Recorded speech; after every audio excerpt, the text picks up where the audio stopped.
Good afternoon. My name is Tyler MacDonald. Today is April 21st, 2026. I don't specifically see a quote unquote scenario number, but I do have question number one, which says a baseball player reports anterior shoulder pain. Demonstrate shoulder flexion and abduction range of motion and describe what you are assessing. So, first, I'm assessing shoulder flexion.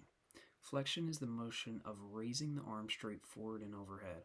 I am looking at both the quantity of the motion and the quality, whether the athlete can move smoothly without interference. Normal shoulder flexion is typically around 165 to 180 degrees. As I perform the motion, which is starting straight down, and then you move just straight up. It's just one motion from down to up, straight up and down. As I perform this motion, I'm watching for shoulder pain in the anterior shoulder, right in the front, as well as limited range if they can't make it all the way to the top, or if they're cheating by leaning forward or backwards to reach to the top.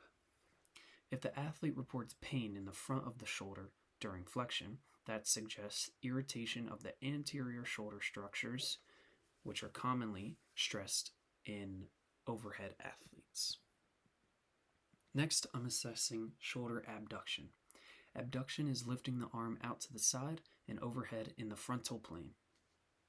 So just straight down as well, but this time you're going to the side of you, all the way to the top, instead of it being forward, which was flexion. Now we're at abduction, which is to your side, straight up and down. Normal abduction is also around 170 to 180 degrees. I'm looking for a smooth motion, nice and smooth, symmetry, and whether the athlete experiences pain specifically in the anterior shoulder. Pain during abduction, especially in the mid-range, when they get around towards this middle area, can indicate impingement of the rotator cuff tendon and irritation of the biceps tendon. Because this is a baseball player with anterior shoulder pain, I'm paying close attention to whether these motions reproduce symptoms. Overhead athletes, any athlete who just throws overhead, overhand throw, often develop irritation in the front of the shoulder due to repetitive throwing. If flexion or abduction is painful or limited, they should then pursue further treatment.